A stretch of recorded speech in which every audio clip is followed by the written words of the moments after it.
Pemirsa, lagi-lagi ulah nakal seorang oknum polisi menodai Korps Bayangkara. Kali ini oknum polisi berpangkat Bribka nyaris dihajar massa karena diduga memeras warga di Medan, Sumatera Utara. Enggak, yang pertama kunci orang kasihkan dulu anak orang Lagi-lagi, Korps Bayangkara ternoda akibat ulah oknum anggotanya.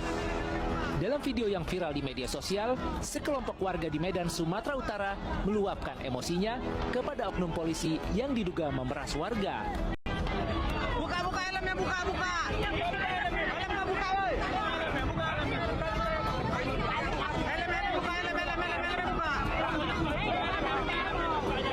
Awalnya, warga mengira pelaku merupakan polisi gadungan. Namun ternyata, pelaku yang berinisial P adalah polisi asli berpangkat Bribka.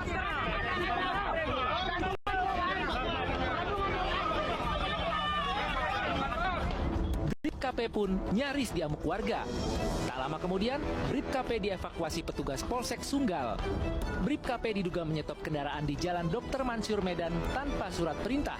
Kemudian meminta uang saat menilang seorang pengendara sepeda motor. Yang melakukan modus operandi memeras masyarakat, saya bilang tuh memeras, ya, memeras masyarakat dengan modus pura-pura dikatakan bahwa dia melakukan pelanggaran, ya. Dari hasil pemeriksaan saya lihat hari ini setelah dari Nias nih, saya lihat penanganan Polrestabes bagaimana. Kapolres Tabes saya sudah perintahkan untuk ditangani kemarin begitu viral itu untuk berikan sanksi yang ketat.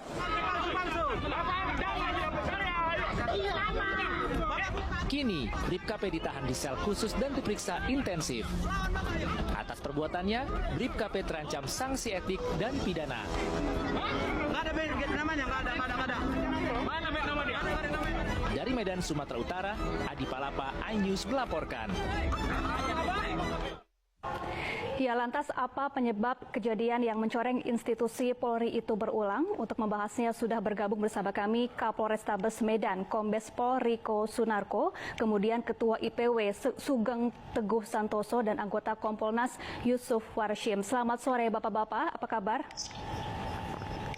Selamat sore. Sehat selalu. Mas Jafar. Iya, sebelumnya saya ingin bertanya ke Pak Riko terlebih dahulu. Waalaikumsalam. Pak Riko, apa betul oknum polisi yang nyaris diamuk warga akan memeras pengendara sepeda motor di sana? Betul, Mbak. Ya, seperti apa kronologinya, Pak? Jadi yang bersangkutan saya sampaikan bahwa Bribka PK, jadi nama lengkapnya adalah Bribka Pancakarsa.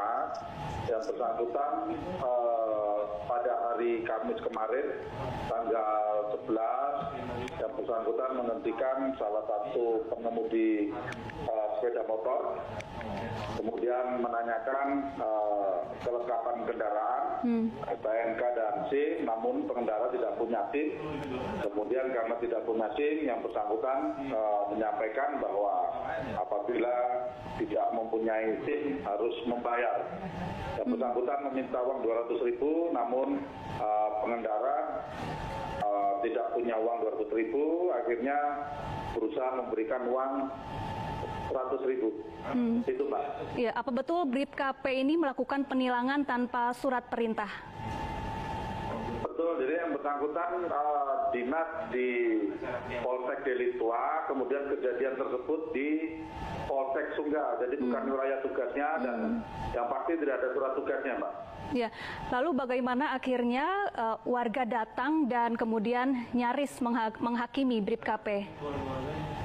Jadi setelah terima informasi dari masyarakat, saya perintahkan untuk dari jajaran Propam untuk cek ke TKP. Namun setelah sampai di sana, ternyata yang bersangkutan sudah diamankan oleh rekan-rekan dari Polsek Sunggal dan dibawa ke Polsek untuk diperiksa. Kemudian saya perintahkan untuk dibawa ke Polres dan sore itu juga segera kita proses yang bersangkutan. Ya, kemudian saya ingin bertanya ke Pak Sugeng dari IPW. Pak Sugeng, bagaimana tanggapan Anda melihat lagi-lagi ada oknum anggota Polri yang nakal dan terciduk warga?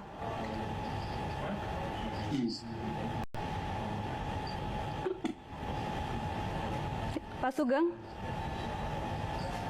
Baik, sepertinya kami mengalami gangguan. Saya ingin bertanya ke Pak Yusuf dari Kompolnas. Pak Yusuf, bagaimana tanggapan Anda melihat lagi-lagi ada oknum polisi nakal yang terciduk?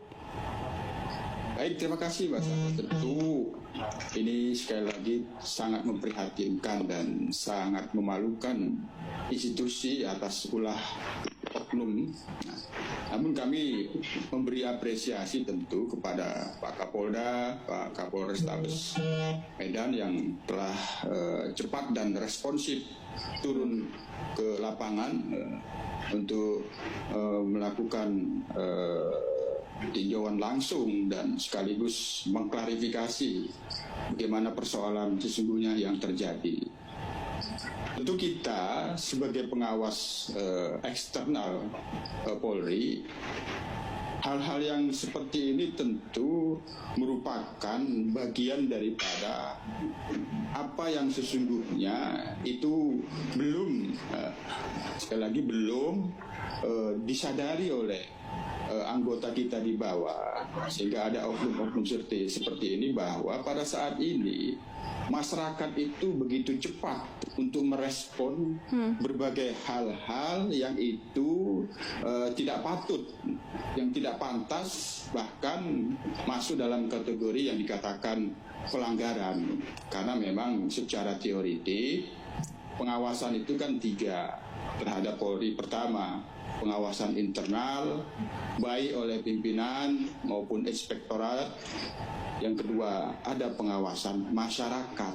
Nah, yang ketiga seperti kami, pengawasan institusional pemerintah, lembaga negara. Nah, namun pada saat ini, situasi kita pada saat ini, masyarakat itu luar biasa cepat merespon karena didorong oleh adanya keterbukaan informasi, dukungan teknologi informasi dan komunikasi. Oleh karena itu kita berharap ke depan peristiwa-peristiwa seperti ini betul-betul bisa disadari. Oknum-oknum seperti ini tidak ada lagi, karena setiap anggota di lapangan itu betul-betul menyadari bahwa segala tindak tanduk dan perilakunya, baik itu di dalam menjalankan tugas maupun sedang tidak menjalankan tugas, dilihat oleh masyarakat. Oleh karena ini harus betul-betul disadari. Itu yang paling utama, Mbak Safa. Ya, Pak Yusuf, sebelumnya ada sejumlah oknum polisi nakal di Sumatera Utara yang juga telah diproses, seperti pada kasus pedagang dianiaya preman, kemudian tindakan asusila terhadap tersangka di sana dan lain sebagainya. Lantas bagaimana selama ini pengawasan internal dan eksternal seperti yang Bapak sebutkan tadi yang berjalan di wilayah Sumatera Utara? Tentu pengawasan internal yang paling utama kita dorong oleh Kompolnas selaku pengawas eksternal, selalu mitra, selaku partner pengawasan. Pengawasan internalnya harus intens dan efektif. Nah, tentu kalau sudah melanggar, ada oknum yang melanggar, maka pengawasan itu langkahnya adalah menindak dan memberikan sanksi. Nah, namun sampai kapan kita harus terus memberikan sanksi? Kan itu pertanyaannya. Oleh karena itu, pencegahan, pengendalian, di dalamnya itu pemberian pengarahan dan petunjuk, dan yang selanjutnya itu adalah pembinaan. Nah, ini yang harus mulai dibangkitkan oleh pimpinan di setiap tingkatan.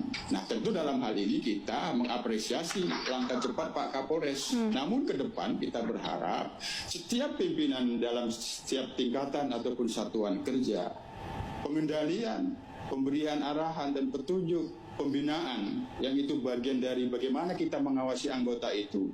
Saya kira dengan kecepatan masyarakat untuk melihat dan merespon berbagai hal yang dilakukan oleh oknum-oknum kita di bawah itu, pengawasan-pengawasan internal sebagaimana yang saya katakan tadi, itu yang harus diintensifkan, pembinaan. Jadi tidak ada lagi harus menunggu yang melanggar diberikan sanksi. Namun walaupun demikian, kalau sudah terjadi pelanggaran, maka segera ditindak tegas, yang bersangkutan dicopot dari jabatannya untuk diproses, apakah itu disiplin, kode etik maupun pidana. Iya, Pak Riko, saat ini proses apa yang tengah dilakukan terhadap atau untuk menindak BRIPKP? Jadi perlu kita kita sampaikan, Mbak, setelah hari Kamis sore kita amankan yang bersangkutan. Kemudian kemarin hari Jumat seharian kita maraton, kita periksa terduga pelanggar, termasuk ada beberapa saksi yang sudah kita minta keterangan. Kemudian malam kita adakan gelar dan kita sepakat bahwa yang bersangkutan kita arahkan untuk proses pidana, Mbak. Menurut keterangan dari BribKP, apakah tindakan ini baru pertama kali dilakukan atau sebelumnya juga pernah melakukan hal serupa sebelumnya? Itu sedang kita dalami, Pak. Pengakuannya dia baru sekali, kemudian juga sempat menjelaskan juga beberapa kali, masih belum jelas. Ini sedang kita dalami. Dan yang penting adalah yang bersangkutan kalau memenuhi unsur pidana dan kita sepakat, kita limpahkan ke Satreskrim untuk diproses pidana. Ya, saya ingin bertanya ke Pak Yusuf kembali. Pak Yusuf, biasanya apa saja faktor penyebab oknum polisi melakukan tindakan-tindakan nakal yang mencoreng institusi Bayangkara? Ya, sebenarnya di Propam Polri itu sudah ada satu kajian ataupun hasil riset terbaru mereka, faktor yang menyebabkan pelanggaran.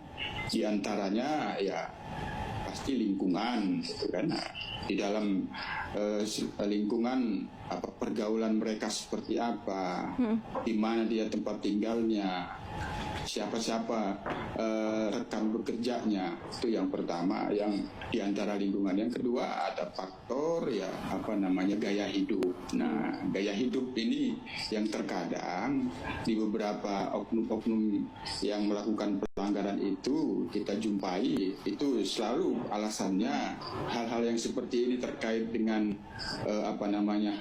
pungutan yang dalam kategori dugaan pemerasan pada saat yang kita maksud ini bisa diasumsikan ada faktor gaya hidup, tuntutan hidup, kebutuhan hidup. Nah, maka dalam konteks ini bicaranya adalah kesejahteraan.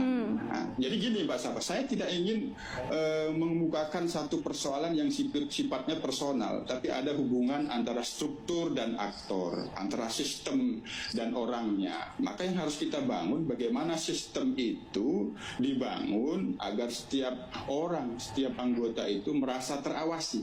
Nah, oleh karena itu sekali lagi pembinaan itu harus benar-benar ditingkatkan, dioptimalkan. Setiap pimpinan terhadap anggotanya harus betul memastikan bahwa anggota yang berada di lapangan itu benar-benar dalam keadaan kondisi baik, tidak ada tergoda untuk melakukan pelanggaran, baik itu disiplin maupun kode etik serta pidana. Jadi sekali lagi saya ingin mengatakan bahwa sistem itu harus bisa memastikan bahwa setiap anggota Polri yang bertugas maupun yang sedang tidak bertugas itu terawasi. Nah, tadi sudah saya kemukakan, ada pengawasan internal, ada pengawasan pimpinan dan awasan inspektorat. Nah, kalau pimpinan sudah tidak bisa mengawasi atau inspektorat belum optimal mengawasinya, maka masyarakat akan lebih cepat merespon. Nah, itu Mbak Safa. Iya. Pak Yusuf, Pak Riko, dan pemirsa, kita sudah kembali terhubung dengan Pak Sugeng dari IPW. Pak Sugeng, bagaimana tanggapan Anda melihat lagi-lagi ada oknum polisi nakal yang videonya viral di media sosial? Tadi sudah dibahas ya oleh Pak Yusuf dari Kompolnas dan secara lengkap. Yang saya mau sampaikan lagi adalah bahwa lagi-lagi yang dablek ini dari oknum polisi di Sumatera Utara, ya, tidak memiliki sense of criticism, ya, sedang diawasi oleh pimpinan, diawasi oleh masyarakat. Sekali lagi ada lagi pelanggaran. Kemarin kan dari 6 Kapolres itu 2 Kapolres dari Sumatera Utara, ya. Oleh karena itu, Pak Kapolda sudah bertindak cepat, ya. Kapolresta juga sudah bertindak. Pertanyaannya ada apa dengan anggota polisi Sumatera Utara? Ya, Jadi yang viral banyak itu, banyak dikontribusi dari Sumatera Utara ini ada apa?